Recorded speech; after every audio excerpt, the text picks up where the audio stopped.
SRM Institute of Science and Technology. Learn, leap, and lead.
Hello, everybody.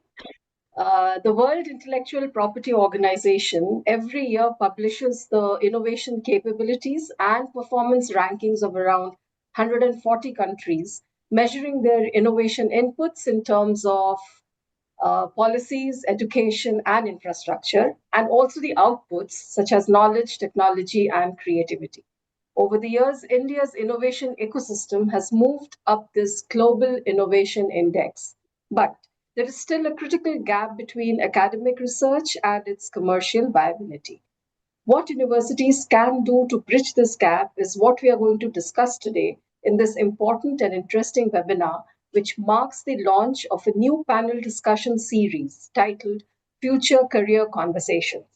The series is jointly presented by the SRM Institute of Science and Technology, Kattan Kulatur, in association with The Hindu. Our distinguished panel will look at how universities can speed up translational research and industry-driven R&D to turn IP into real-world impact.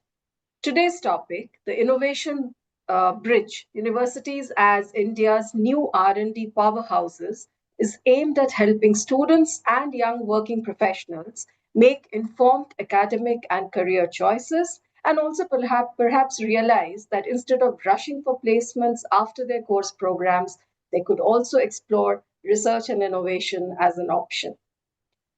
Joining in the discussion are Mr. Mahesh Ramachandran, Dr. N. Venkatashastri, Dr. Shantanu Patil, and Mr. Krishnan Naganathan.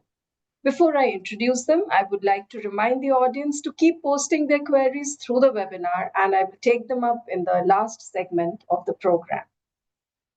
Dr. N. Venkatashastri, Director of Career Center at SRM Institute of Science and Technology, Kattan Kulatur, brings 3 decades of experience in the administration and management of both formal and non-formal academic programs. With his multilingual proficiency and exceptional organization skills, his expertise spans student affairs, training and placement, and industry engagement.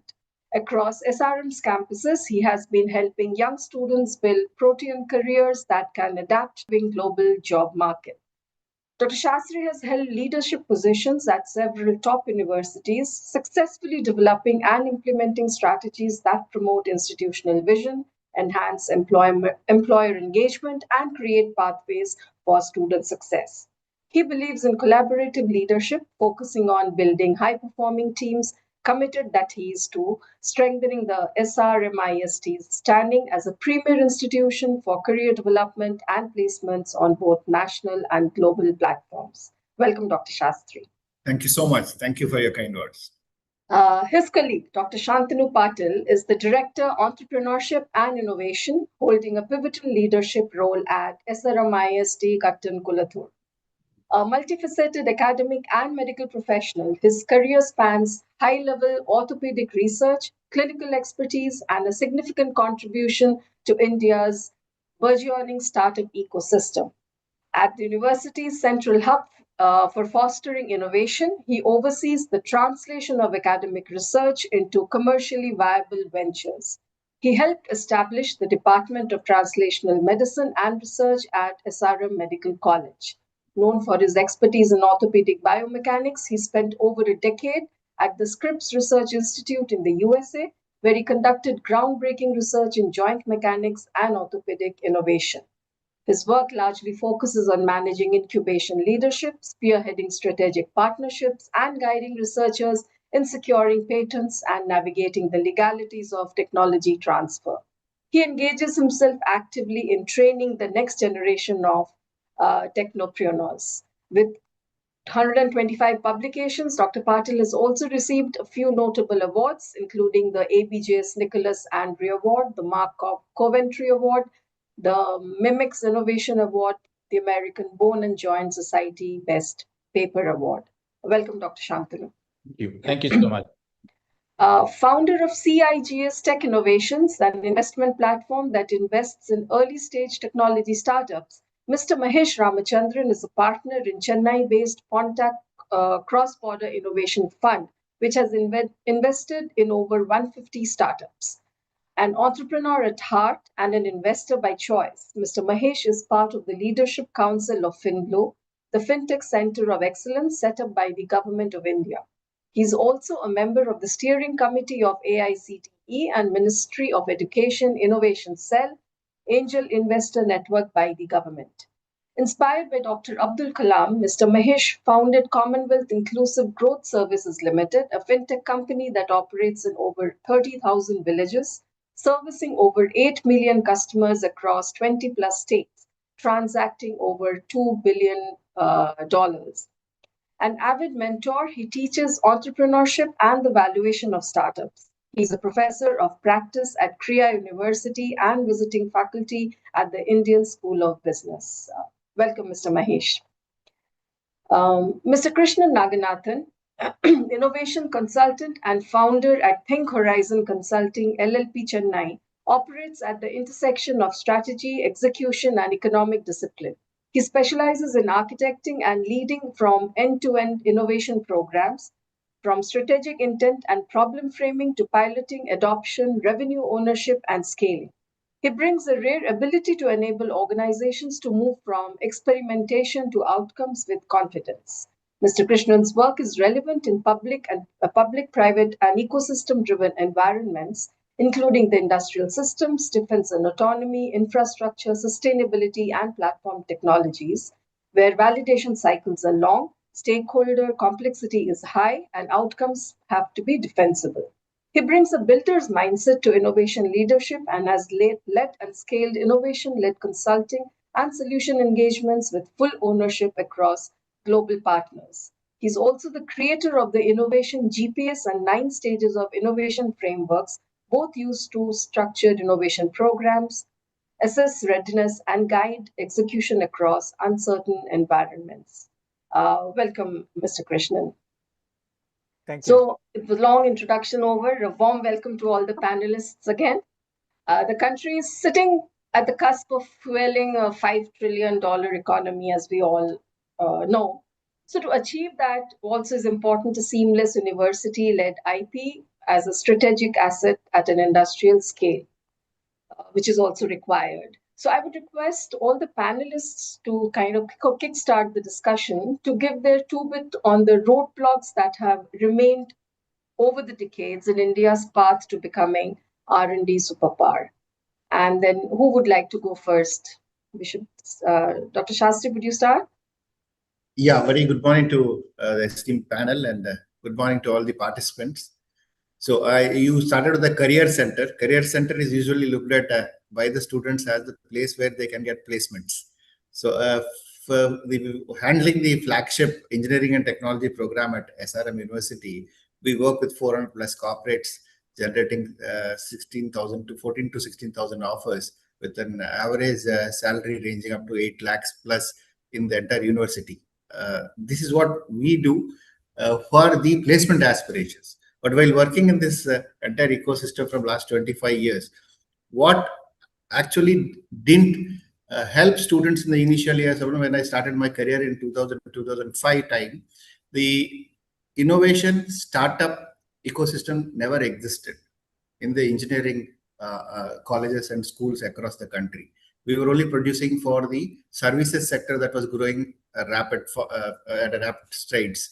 So this started slowly coming in, and the students also started experimenting, enjoying. They got the guts to go for entrepreneurship and without the risk being on the investor himself or the innovator himself. So these type of forums have come up now, and from last 10 years, that's why we see a great impetus in that. And we always have this renamed ourselves as a career center from a training and placement cell way back, so that we can address these things and get in the record impact from even the corporate also. We work with 400 plus corporates who are really working with us to building in that small innovation culture inside the universities, working along with the students and faculties. We have beautiful examples. Samsung is the one shining star who has an innovation lab inside our university.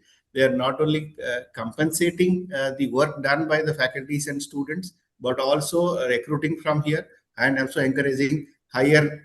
We are moving up the value chain. It started as just a problem statement initially solving. Now we are being paid for it. Now joint research is also getting done. So this is where I'll stop, and I'll ask you to move to the next panelist. Yeah. I would like to bring in the industry professionals to talk about, what were the roadblocks that have remained actually for decades and how we are trying to remove them. So, Mr. Mahesh. Thank you for that very interesting question, Soma. It's a very important one, right? So I think India has scale, talent, and we certainly see the startup energy. The bottleneck is conversion, turning research into deployable solutions, and there are different reasons why it happens. To begin with, I think there is a gross underinvestment in India's GERD, which is the gross expenditure on research and development, which is less than 1%, and that's much less than the globally competitive countries. And the private sector participation, although it's about 35%, it's still lower than most other countries. And then there is a gap in the middle. So there are grants for early stage research, some for actually the scaling, which are more commercialized ventures. But the prototype to pilot and validation is grossly underfunded. The contracting, procurement, IP approvals, and grant dispersal, they move at a very slow pace, in our opinion. And I think this has to translate into a better method so that the test beds and pilot plans are getting from lab to real world. But it does take a lot of time because research is not a one semester thing. It actually has to happen over multiple years. And there should be a method of handover so that the projects are actually going beyond it. So I think that's one of the key reasons why we believe that the reason for the India's roadblocks on the path to becoming a R&D powerhouse. Right. Mr. Krishnan, you would like to add your points? You have to unmute yourself. Unmute.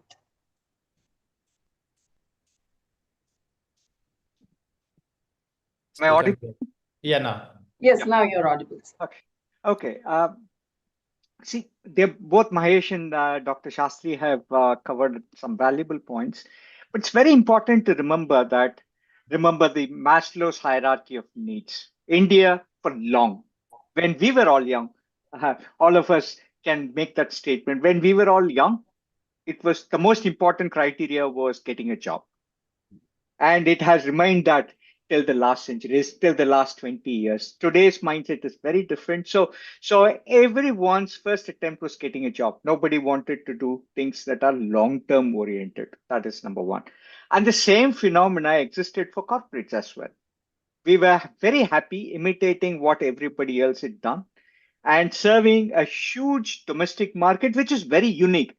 We still needed to do a lot of things to adapt global things to Indian market. So our entire national focus has been on feeding and the progress of a large bottom of the pyramid. And that is what has stopped us from doing cutting edge thing, cutting edge research. It has happened in one industry, the IT services industry, where the market was global and you saw what India can do.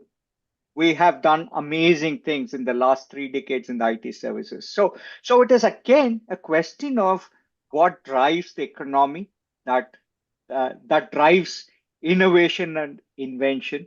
Today we are at a stage where India can think of global for every sector. We are the champ. Have to be the leaders in almost every sector, and we've always had the people. We have never had the shortage of capability. People went abroad earlier. Now they are staying back and creating things for India and in India. So this movement will only speed up.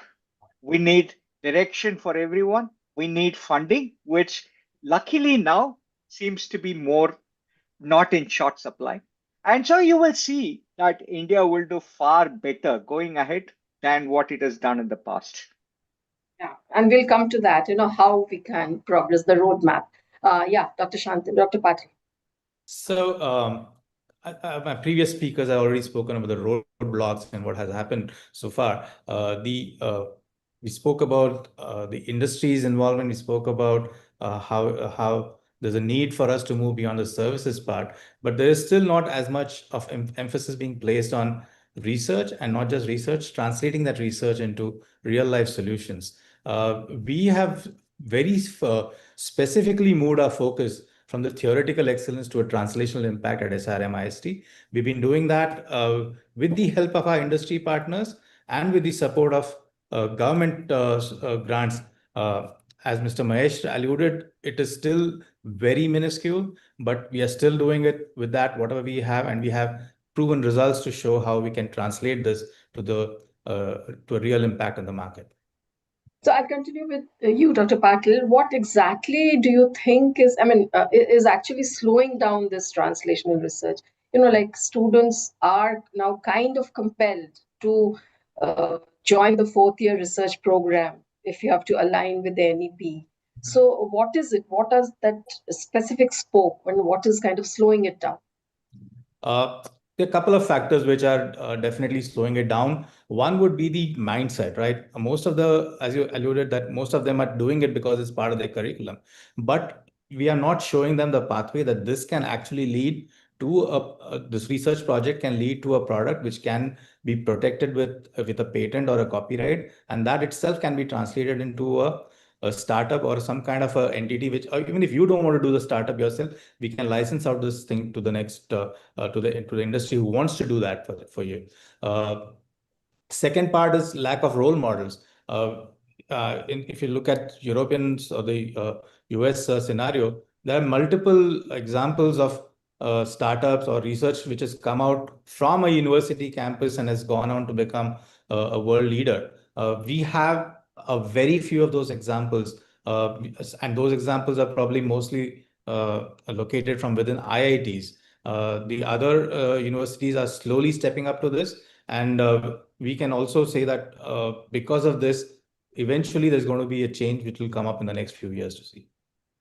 So, Mr. Mahesh, you agree with what he said, and also, like what are those industries' expectations, where the universities are not able to match? Very interesting, right? So I think there is a gap, and whether you call it as a innovation gap or whatever it is, the industry funds mostly the outcomes. Academia often funds kind of early stage innovations and some of the research that are not fundamentally done by the industry yet. Both are rational, but sometimes misaligned. So the academia optimizes for publications, citations, degrees. Industry optimizes for market reliability, return on investment, and there's a short-term objective and need for commercialization takes the precedence. So I think that deliverable mismatch needs to be solved, whereby the industry needs integration ready solution, but the industry should acknowledge that it takes a multi-year research for something to become innovative, to be commercialized, and the academia should also understand that it's not a 6-month project. It actually has to have a handover for being able to continue on a particular thesis or a project beyond the publication itself. And I think the IP and contracting deadlocks has to be resolved, but that's a different kind of conversation on altogether. I think the theory heavy learning versus the industry's need for right now, how to execution has to be mapped to it. I think the infrastructure variants of top institutions can actually validate at the industry grade because they have access to the industry. I think sometimes it might actually help to co-create from day one a standardized engagement, productionization layer, but not all projects that are starting at university can be commercialized immediately. The industry should also acknowledge that. Mr. Krishnan, who do you think is going to iron out these mismatches? And during a backroom discussions, you were talking about this term you used was the valley of death or something. So I really wanted to to highlight.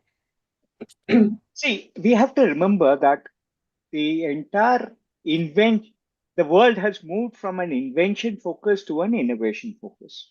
Uh, the uh, the developed world started by having corporate R&D centers of massive proportion. So if you see all the today's developments of computers and everything, they were all started at corporate R&D centers, which have evolved over a period of time to an extent that today there's hardly large corporate R&D centers in the West. There are more research center, university-based research center, which are driving it. It's been a gradual process, things which have been built over 50 years.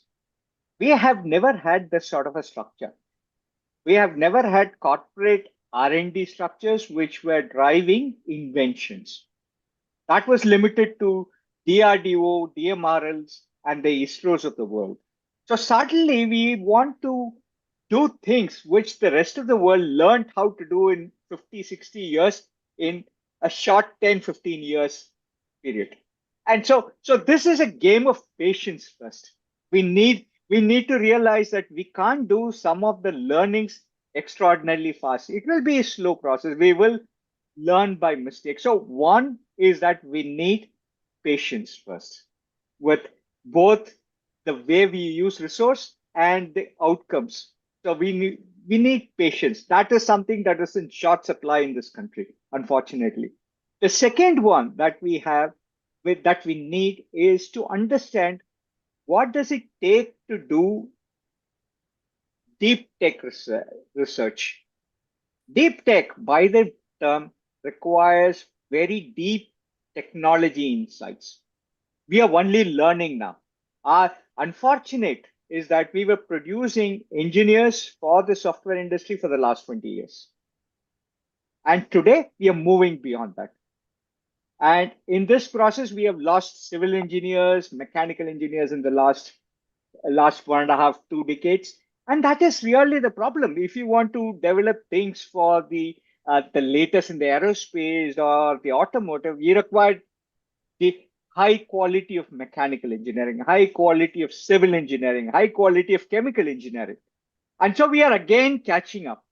The focus is changing. So the what I call as a value of depth is this ability to convert concepts into commercial applications. All IP, all research papers and all patents don't become commercially valid solutions.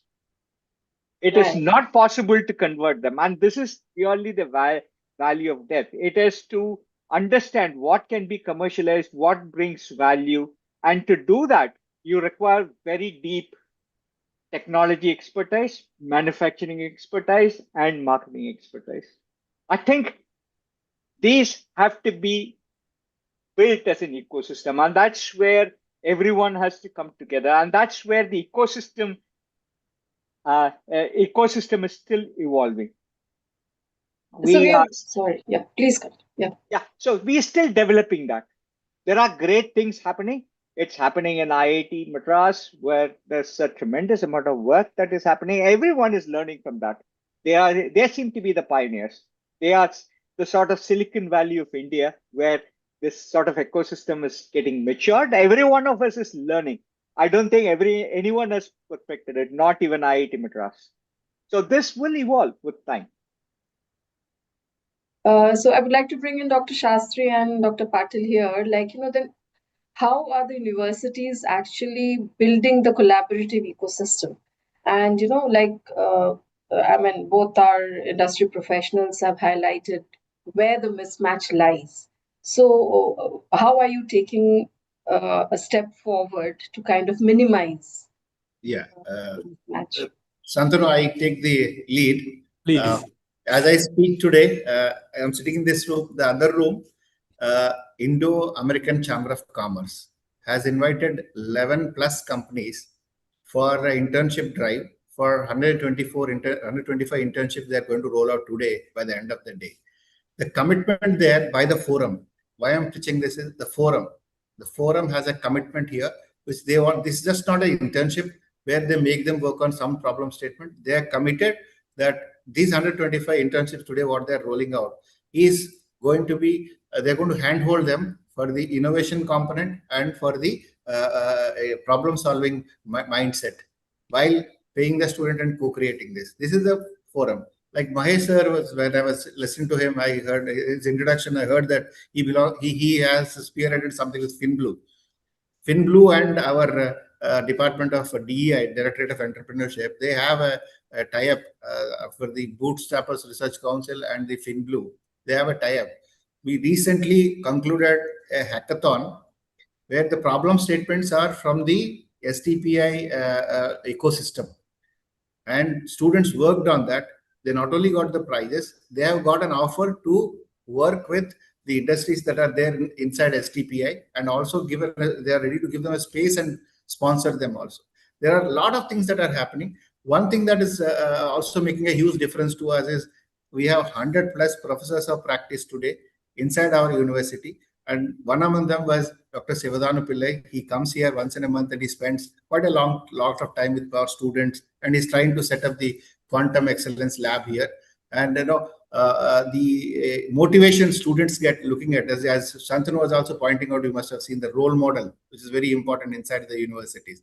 So these professors of practice are bringing in such huge motivation to all the students. And one more thing which I want to add is the undergraduate research opportunities for the students who will be mentored by faculties to do research. If they have that research component, if they wanted to go ahead with research, These are few things which I highlighted. Santanu, you can take over. Right. So apart from what he alluded to, we just mostly focused on the engineering and technology side. We also have a emphasis on multidisciplinary research, which we are encouraging our students from the campus to participate. SRM Katankalatur is a very unique campus in the sense that it has not only the engineering and technology side well represented, we also have the medical and health sciences side represented with the medical college, dental college, nursing college, and all the allied health services also in the same geographical location. Multiple cross-disciplinary and multidisciplinary teams are currently working on solving problems which are impacting healthcare and health tech as well. And this is what is going to be happening in the next few years, where we will see products which will really make an impact. We have created an ecosystem on the campus where we are not only nurturing students to take up research projects on their own or be a part of industry-sponsored or faculty-sponsored research studies. Some of the examples are the research labs which have been co-sponsored by companies like Bosch, Mahindra, and Mahindra. We also have the Center for Electric Mobility, which is a DST-funded project where we are working on expanding the electrical vehicle ecosystem, not just building new vehicles, but also batteries and other equipment which is required to sustain the electrical vehicle system. On the medical college side, we have the DBT-sponsored BIRAC Bionest, where we are encouraging faculty, students, as well as other aspiring entrepreneurs to build their products on our campus, and we can help them validate it through our ICMR-approved Center for Clinical Trials Research, which is housed in our SRM Medical College Hospital. So we are not only creating this ecosystem which is on our campus, we are providing incentives for the students. All the students who do take up or who decide to work on their project and convert their project into a startup, they are actually allowed a waiver in the final year. So it's not just a research study, they can actually earn up to 24 credits towards their degree in this program. And of course, these students have to follow a little bit of guidance, and they get intense mentorship and even investment from the university to at least build their first prototypes and move on to the next level. We also have part of the Startup India Seed Fund scheme. There is a corpus which has been created by the university to take the research from the initial prototype and move on to the and at least an MVP level thing which can be done. We are doing what we can at our level to avoid or shorten the valley of death and help the students as well as the entrepreneurs or the studentpreneurs who we have jump across that bridge and get across to a place where they can actually start seeing a definite roadmap for success. Thank you. 2 points which I would love to add further to this is, one is we are the, let's say SRM is the workforce provider and iOS is the technology owner and Infosys is the technology consumer. We have come together on a tripartite agreement between the technology owner, workforce provider, and also the consumer. And we have a tie-up with them. We call this as Inspire, Engage, and Transform. Under this model, we try to build in that innovation component of building apps for an iOS platform. And you will be very happy to know that 15 of the apps are already there in the App Store, and most of them are towards fulfilling the SDGs. So this is one initiative that is really working out well.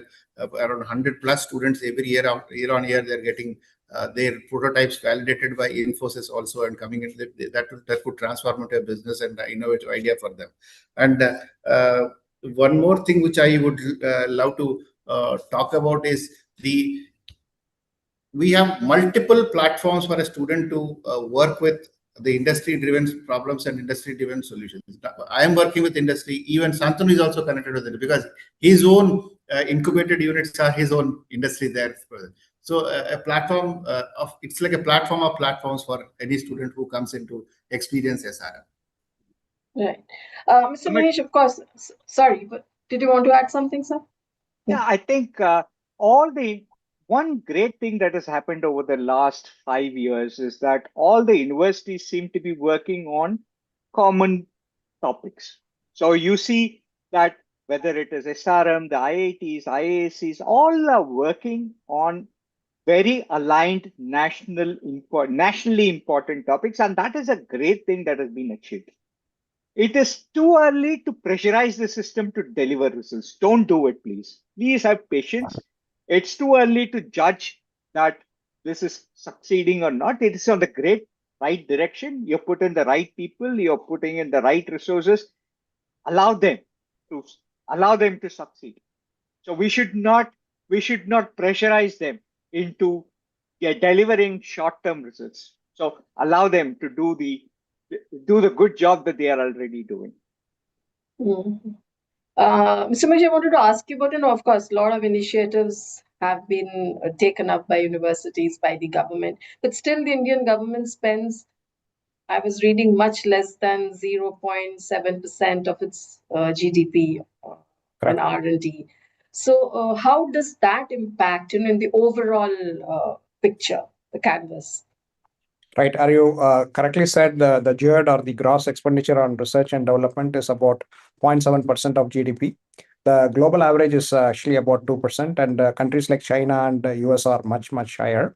So I think the private sector participation also is actually not as great as it in other countries. I think what we are actually seeing is actually an ability to be able to increase that. But when it is coming to the prioritization of research and development, the expectation should be such that the outcome is not immediate. I think Mr. Krishnan was also alluding to that.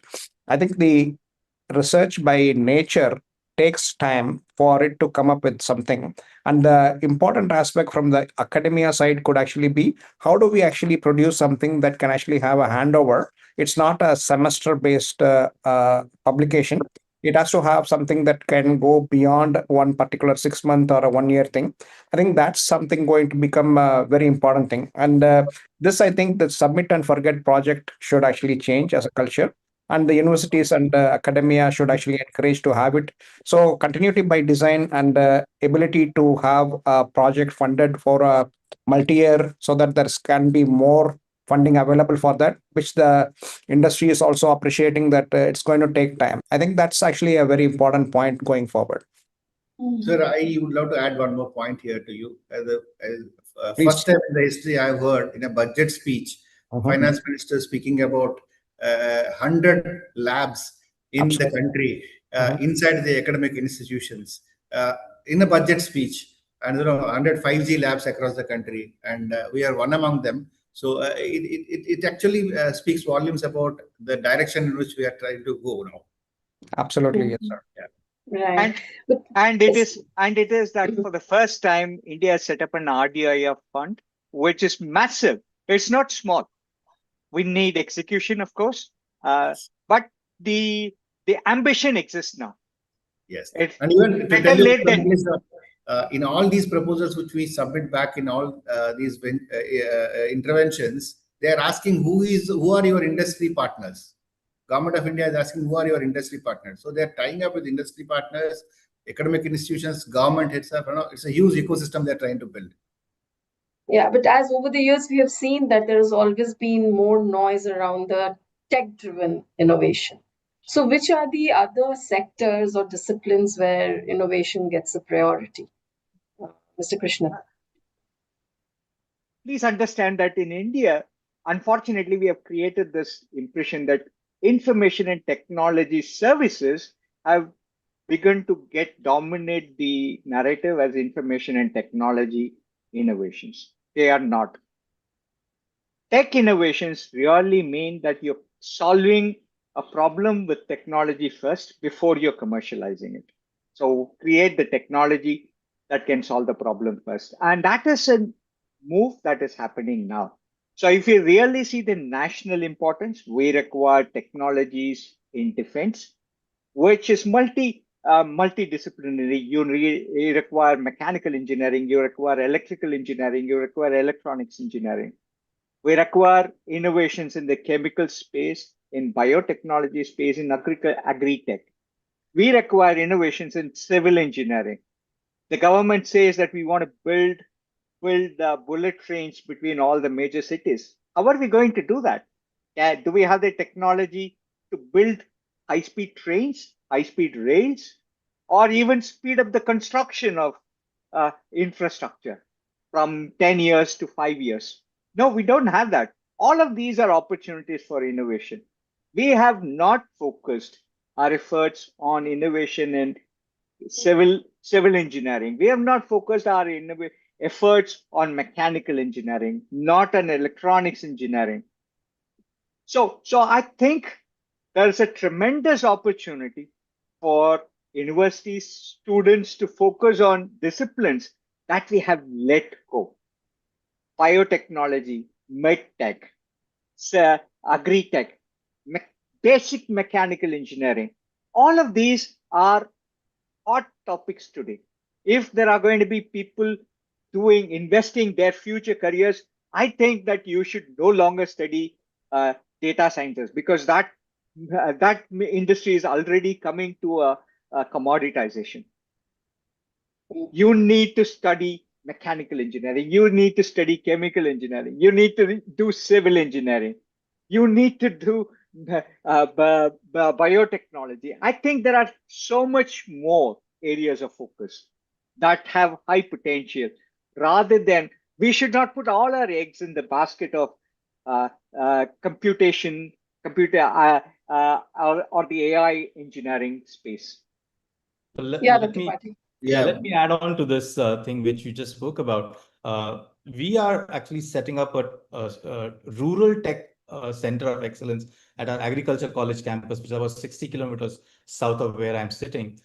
This will be focused not only just on the biotech which is required for better crops or better yield, but we are also trying to bring in technology centers or expertise which will improve farm implements, which will improve the lives and livelihoods of people in the surrounding villages around our campus. And we already engaged with them on a daily level, where we are helping our neighbors in the surrounding farmlands get better yields. But we are setting up a rural tech center of excellence in the next year or so. It will be operational. And so we are not only focused on our Katankalaturu campus, we are expanding beyond this to make sure this technology reaches in a timely manner at the source where it is actually needed. A lot of times technology gets created in the big cities, and by the time it percolates down to the tier 2, tier 3 cities or down, it takes a lot of time. And so we're trying to bridge that gap and make sure that this happens at a much faster pace. Okay, the point which I want to add here is that, for Srinivasan's, Krishnan sir was talking about it, like the interdisciplinary nature of the programs which we are doing. Even though you may be graduating in computer science and you can minor it with the mechanical engineering, or a mechanical engineering minor with the digital skills, all these things which have come up in last 10 years itself, we are working. There are quite a good number of students who are pursuing these courses and finding their lives different when they go out and pursue their professional careers. Minor and major programs are already there in the dual degrees and skilling things. Yeah, so I was also wondering, I mean, students do take up these courses, but then at the end of it, do you have any any quantified study, like what percentage of students actually go for research, or what percentage of students actually chase placements for jobs? Because that is where, I think the game changes. I mean, if you have more students opting for research and innovation, it will help. It's not a one shot answer for this. This is a trend line that is going in a direction now. Let's say in the initial years of our flagship programs are engineering in the campuses, right, across the country. So in the engineering, we used to see job changes more till 2015-16. But the trend has slowly changed, and it is going up and up and up. And I don't want to comment on the quantum there and discourage anybody here, but it is always going uptrend only. It was not going downtrend anywhere, or it is not stalled there. It's going up. Oh, that's nice to hear. Mr. Mahesh, are there any kind of, say, bureaucratic or regulatory hurdles, for investors or kind of? So thank you for that question. And there are certain kind of barriers to entry, so to speak, to be able to get some incentive on investing into R&D related projects. To begin with, I think Mr. Krishnan was also mentioning about a very large fund of funds that has actually come in place, almost like a lakh crore that has been announced. And I think Dr. Shastri was also mentioning about talks in the budget about several things. The challenge is there going to be benefit of tax breaks on many of the R&D investments that are actually being done? Is there going to be an incentive for any of the investor community to be able to invest into high risk early stage R&D and mean research as in the core research, and how are they going to be managing the risk, and is the government going to help in doing it, and is the regulators going to make an enabling environment, is some of the key questions that we are actually looking at to be solved. I think it's actually improving a lot, and there are a lot of government, private sector, incubator, academia projects that are actually coming up, and we also actually part of many of this center of excellence that are actually coming up across different places, and we see that there is an encouraging trend, but there's miles to go. Mr. Krishnan, would you like to give your inputs? Yes, there are challenges. We have bottlenecks. Number one is that a lot of our domestic or a lot of the industry is still focused on this year's P&L. They are focused on the stock markets. They need to deliver for what the stock markets wants, and a lot of innovation is something that will hit your books in 5 years' time. So they have a challenge. This is called ambidextrosity. Indian organizations are not still ambidextrous, and that is one big challenge that we have. It's not going to be an easy problem to solve, but it requires solution. The second one is that we have lots of government initiatives that are designed to help us becoming an innovative nation. But is it easy to translate the entire ecosystem? Is it easy to get that message down to the lowest level of Babuda? I don't think so. It is so you might make all of this system, but there will be some official in the government department who can easily derail some of those things. So we need this change to happen across levels before we see results. Can only say that we are in the right direction, and we require more people to be taking up this as an agenda. To both Dr. Patil and Dr. Shastri again, what are those future-ready career programs which you are kind of convincing or inspiring inspiring the students of this generation to look forward to or aspire for? Let me just begin by outlining few of the things which we are doing at the Directorate of Entrepreneurship and Innovation. What we realized at the very beginning, say 6-7 years ago, was we need to work on the mindset of the students as well as the faculty. So to reorient them towards a career choice which is involving research as well as entrepreneurship. And so we designed a program on design thinking with our industry partner School of Design Thinking, and we have implemented that as a mandatory course for all students who are joining engineering and technology. So all students do a semester of design thinking, and that has actually now started showing results. This is the third year we've been doing this course. We have trained over 400 faculty members in how to deliver this course for design thinking and change the mindset of the students. Now, not all students are going to become entrepreneurs, or all of them are not going to come up with fantastic billion-dollar ideas during the 4 years that they spend on campus with us. But I've seen a lot of students come back to us after 2 years, 3 years, after they worked in industry or they've done their masters somewhere else, come back and say, I need to do a startup, or I got this fantastic idea. Can you help me get it off the ground? So that is one program which we have seen, which has started to show results in the last few years. Apart from our various hackathons and events which we conduct, we do entrepreneurship boot camps where we have faculty from the industry, basically founders who come in and teach the students about how to go about creating their own ventures. And so that is another program which we are doing, which is there.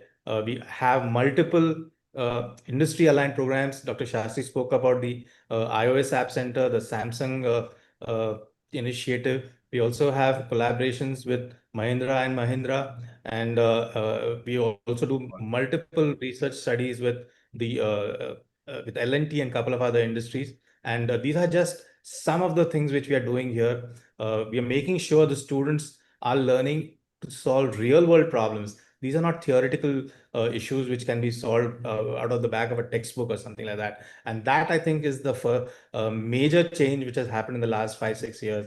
And it is making students much more ready to be co-opted into industry than I would say a few years back. Shastri, if you want to add some more. Yeah, it's, recently one of our vice chancellor was addressing a panel like this, where he emphasized on two things which he practices literally here. One is deep engagement with the industry and higher connect with the international universities to bring in resilience and relevance to your own programs and your own students. These are the two things that we must do, and he encourages us to go ahead with that. And let me tell you the type of things that he worked on in the previous past, like when there was no internships and no final years spending 1 year with the industry, and all those things were not there in the curriculums those days. Those days itself, when I walked into his room in 2012, said there is a requirement by a company and we needed to release these students 2 months ahead of their scheduled completion of the course. He encouraged it by putting specific number of faculties on a fast track mode, ensure the content, academic content is delivered, and they complete their academic formalities and join that organization to bring in value to their own engagement with us as an educational institution. So he has been very radical and very rational in his thinking, and these things are proving good for us here in SRM. Like, 120 credits are the credits out of the 160 credits a student has to pursue to get an engineering degree. 120 are core courses, and the 40 which are there, even today, if somebody does a industry related hackathon or a relevant problem statement, he can claim 3 credits or 2 credits based on his engagement with the problem statement. And even the undergraduate research program, if somebody is writing papers or publishing patents, they get 3 to 6 credits based on their work and the engagement. So these type of models are already practice in SRM, and that gives the ample choice to a student to work with his own innovation and problem solving techniques, and bring in industry also. Here we are doing around 160 plus corporates we are in touch with in terms of left shifting, so that they get a relevant workforce also, left shifting their trainings, so that that becomes part of the curriculum where the other, and they bring in their own infrastructure here, so that this becomes more relevant and resilient. That's the thing that. So private institutions, no doubt, have an edge, like they have the best of facilities. I wanted to ask you, Mr. Mahesh, what about the government colleges, where maybe our labs or the conditions may not be as conducive? So does that make R&D some kind of an elitist concept? Very interesting question, right? And it may be a little controversial, but I think the answer is yes, it is actually becoming slightly elite, especially if it is actually looked at of the general government colleges and schools, because they don't have that kind of environment to encourage that, leave alone the IITs of the world, which is a different pedigree altogether. So I think it is actually happening in that way. But I think that's to touch upon one of the points that were actually mentioned, the way to encourage the government colleges and schools and institutions to become more adaptable to that is, I think Dr. Sastry and Dr. Patil actually mentioned about some of the skill sets. I think we need to actually bring in there that kind of a framework. And I think Dr. Patil correctly mentioned about the ability of having the design thinking concepts. And I think you can also add to that many other things like systems thinking. But the more interesting aspects that I just want to touch upon while you are asking this question, just as a placeholder, is that a lot of people think that the AI, which receives a lot of importance, attention, and investment as a IT or a computer science field. In reality, it is not so. It's an accelerant for all forms of inquiry. And I know of many colleges in Andhra Pradesh which are actually using AI not for IT related stuff, but for the way that they actually do the fundamental research and how they actually experiment with the different thing. I think the success in the next decade will depend on knowing what to delegate to AI and what to reserve for humans, that like intuition, ethical judgment, and asking the right question. I think that kind of encouragement can be given to government institutions as well. Right. Mr. Krishnan, you also raised your, yeah. There are two aspects to this one. There's one aspect of problem solving skills for students, and I think that is a very good one that institutes like SRM and many of the private institutions are taking private universities, let me not say colleges, are taking a lead, making sure that things like design thinking are taught to students. There is a second thing about depth of coursework. And again, it's where the private universities are taking the lead. In the government curriculum, government college curriculum is still the old one. You're still not teaching very deep fundamental skills. You are still having an old way of teaching in many of the in many of the government colleges, and that is what is creating a complete mismatch. So an SRM student can find himself productive on the job on first day. You can't say that of a government or a lot of the private sector colleges. They cannot. Those students are not employable, and there's a lot of things that need to be done on that. And they don't have the fundamental skills. So this is one of the biggest lacuna that we are seeing, is that people who come in to these programs, they lack depth in their domains. A mechanical engineering student does not have adequate understanding of mechanical engineering principles. So that is something that we have to fix as well. I'll now start taking questions and continue with you, Mr. Krishnan, because you've used the word patience a couple of times in your talk. So the very first question is from Satish Kumar, who's saying, how much patience, Mr. Krishnan, because the world is far ahead of us. The world might be far ahead, but you have to realize that things take time. It took China 20 years to become the leader in electric vehicles. I'm from the automotive industry. In 1990s, China's automotive industry was non-existent. Even in 2000, it was non-existent. It took them 20 years to build that industry. India didn't venture on the path of the electric vehicles. It's the same in every sector. It takes time to develop depth. It takes time to develop things. There's an old saying that you can't put 10 people on a job for 1 month if the job is going to take 10 months. It doesn't happen. There are things that will take time. In the pharma sector, in the medtech space, if there are things that require proving over trials which take 1 year, it takes 1 year. You can't do it faster. So there is a time that is required for all of that. We should not try and hurry and create a mess. Allow processes to run, be process focused rather than being, and that's where patience comes. Just because you pump in a lot of money doesn't mean that things can be done overnight.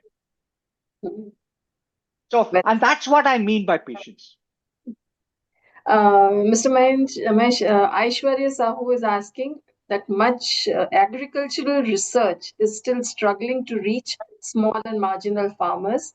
So what concrete structural changes, whether in funding or industry linkage or field level validation, are needed to fix this gap? Very interesting. We have actually made some 17 different investments in agriculture related projects. And one of the points that Mr. Krishnan was also alluding to about the patient capital is when it comes to projects related to agriculture, except for some of the cash crops, some of the other interventions that we do, whether it's actually the irrigation management or to do with the hybrid productivity of the yield per hectare, etc., actually requires some experimentation, and it may have to pivot several times, and it needs that kind of capital. But there is a very interesting thing that is happening in India, whether it's using the drones to be able to kill the weeds or to be able to come up with a completely new method of doing a hybrid crop. I think we are actually going on the right direction. And of course, a country like India can have a lot more. And just at one point here on the kind of patient capital, I think is it depends on the thesis of the investor. Like for example, a VC, angels actually look for a 7-year period, but at least a 7-year period has to be there. And then the venture capitals and others actually have a different kind of thing. But the governments and grants and endowments can actually look at a even longer activity. So I think the important is any field that we choose to actually improve upon, we need to understand the challenges of that particular industry and how much time and effort is required to actually come up with a productive outcome. Dr. Shastri, you talked about professor of practice. So Ritesh Kumar Baranwal is saying, how do you think that this kind of initiative brings the industry and other professional expertise into academic institutions and helps in building the R&D ecosystems in India? Yeah. Do you think the limited 3 to 4 years tenure in POP is something that creates hindrance and insecurity amongst the mid-career industry professionals in joining and contributing? I don't think that contributes to any insecurity for anybody here. It is that industry also wants their experts to walk into academic institutions and bring in value back to the organizations. And it is a well thought out process and well laid out process. After a very long time, it kicked off. If you look at it, it does not come out of just a day or two. It has taken a long time for that. And even the tenure also has looked at the contribution they have to do back to their industry and in the academic institutions and build up things like that, and giving more chance to more people to get in. If I don't limit that by a tenure, I will not be able to bring in more people into this ambit. So that's not a question at all. Second thing, let me be very, very frank with you. With all the 100 professors of practice whom we are interacting with every now and then, we find really, really interesting use cases coming in and interesting ideas coming in, which they couldn't do it in their own industry when they're working, which has their ideas that is getting tagged up, implemented through student similar interest groups. We have around 30 plus clubs inside our university, all them similar interest groups working on various technologies. A dedicated club is there for drones. A dedicated club is there for space technology, things like that. So students are working, and these professors of practice brings in a lot of value in their interactions, in encouraging the entire gamut of issues that they are dealing with.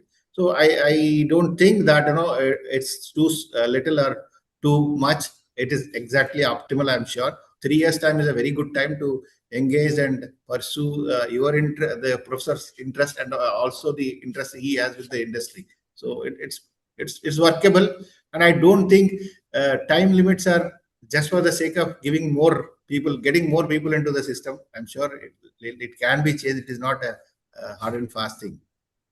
Dr. Patil, would you like to help Dr. Madhuri, who has done her PhD in SRMIST and got an opportunity to work as senior R&D engineer in quantum technology company China. Now she's willing to start her own R&D company to take this quantum dots technology into commercialization. I'm sure Shantanu will jump out of his chair now. No, sorry. So she wants to know how to start and apply for the fundings. Absolutely. The first thing is, of course, I would ask her to come and meet us in person. If she's not in Chennai or she's not around here, I can share my email address in a DM if it's possible, and she can write to us. Or all my information is there on our website, which is srmist.edu.in or srmdei.com, which is our Director of Entrepreneurship Innovation. You can write to us, and we'll have a direct conversation about this, and we'll see how we can help this person move ahead in so there's another similar career related, Kishore Kumar, who's working as senior software engineer in service-based company and would like to pursue PhD.